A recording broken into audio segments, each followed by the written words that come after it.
We could torture ourselves by, I don't know, watching Elon Musk be presented with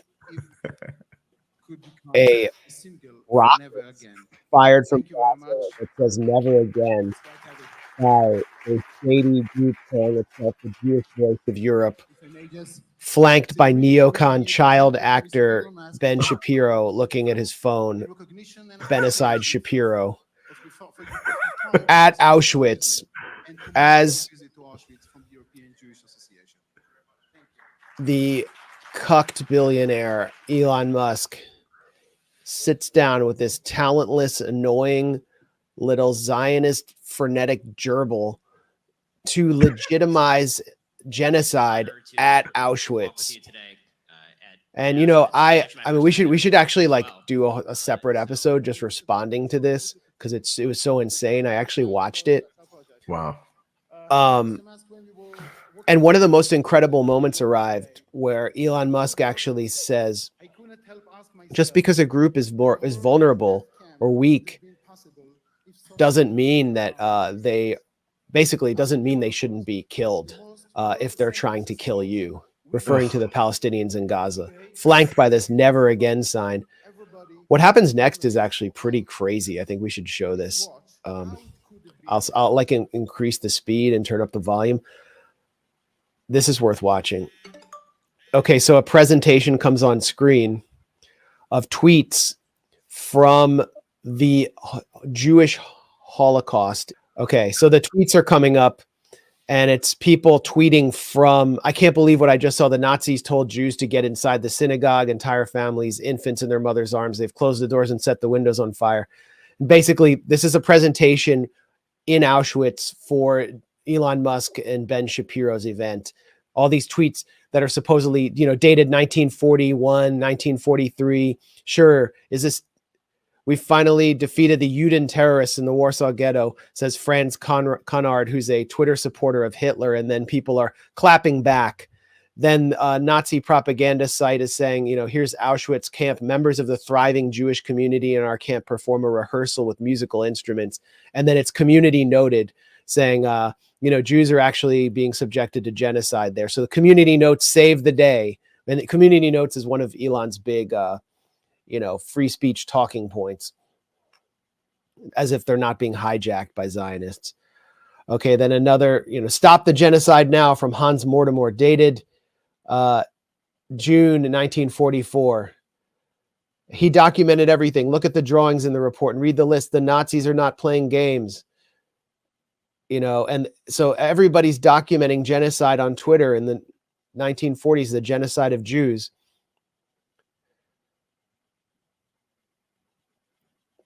And on and on. I remember you saying AI is potentially the most pressing risk to humans. The volume's bad. But basically, what this guy from the European Jewish Association is saying is that if we had had Twitter X during the Jewish genocide in Europe, the world would have intervened. The U.S. would have bombed the railroad tracks to Auschwitz. This never would have happened. The pressure would have been too extreme. And Elon Musk, if he had just been there during the Jewish genocide, if Elon had been there, Jews would have been saved. And here is Elon at Auschwitz with one of the top supporters of Israel's genocide in Gaza. And those of you watching are tweeting about this genocide. People from Gaza are tweeting about it. And it's still happening. It's still going on. In fact, they're going to Auschwitz to cheer it on here.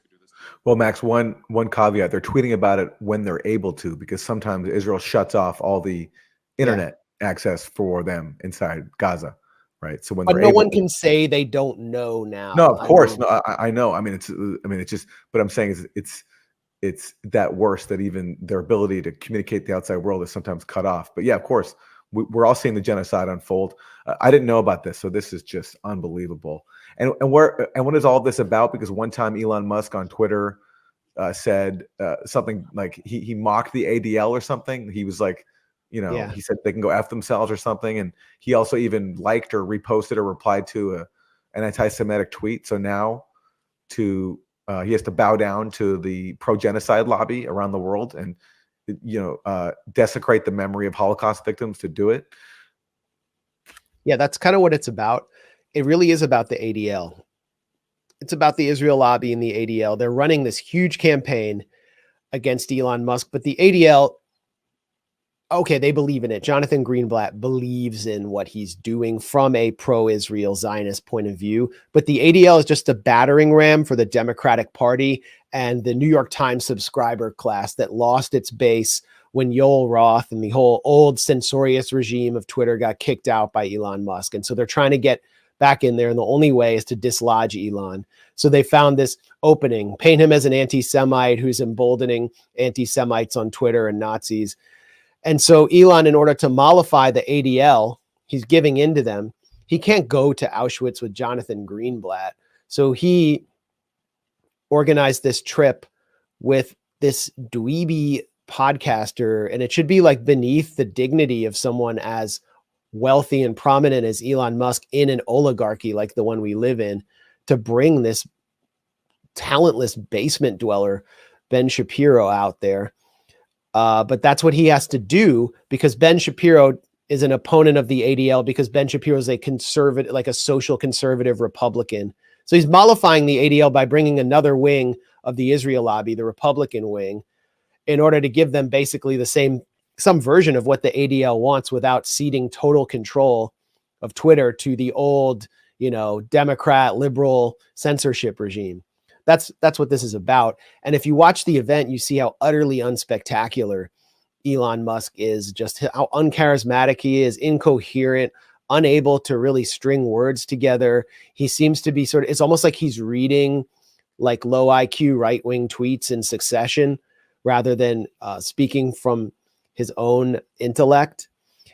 And and him and Ben Shapiro at the same time are putting forward the meritocracy as the ideal for any society to aspire to. Every society should just be a meritocracy and shouldn't take race or gender or history into consideration, as if they rose to the top of a meritocracy. Like the reason that they're there and the reason that Elon Musk is wealthy or that Ben Shapiro has prominence is due to the fact that they inherited wealth or received sponsorship from billionaires in order to advance a political agenda that's in the establishment's interest. That's the only reason they're there. It's not like they just rose up with their boost. Elon Musk's family was wealthy. Ben Shapiro has been backed by Zionist billionaires for his whole career, ever since he was like a 14-year-old calling for the ethnic cleansing of Palestinians in the pages of like some Heritage Foundation town hall magazine. So like the whole thing is just ridiculous.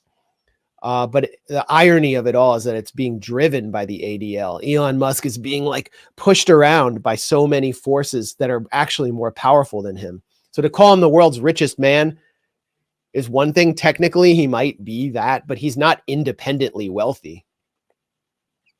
Yeah, and of course, I mean, what is a pet cause for this crowd, especially Ben Shapiro, Elon Musk too?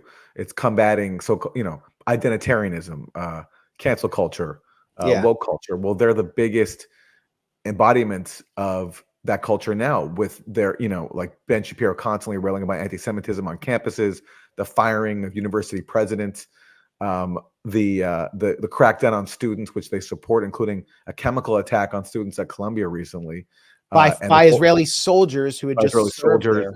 And this, these hysterical Israeli, like that guy at Columbia, the professor who's constantly talking about how unsafe he feels. I mean, it's such a joke. I mean, Palantir, the private security company, basically doing affirmative action for Jewish applicants, saying like, we're going to privilege Jewish applicants. Ron DeSantis waiving transfer requirements for Jewish college students coming to Florida. I mean, like on top of the barbarism they're supporting, also just the stunning hypocrisy. It's amazing. It's like the most hypocritical thing possible for them to do. And it just shows what Zionism is. It's like the most toxic form of identity politics possible. It's genocidal identity politics. It's cancel culture in the service of mass extermination. at the expense of actually historically oppressed and disadvantaged groups. It's basically identity politics for the elite. And Elon Musk is sitting there talking about how he's aspirationally Jewish.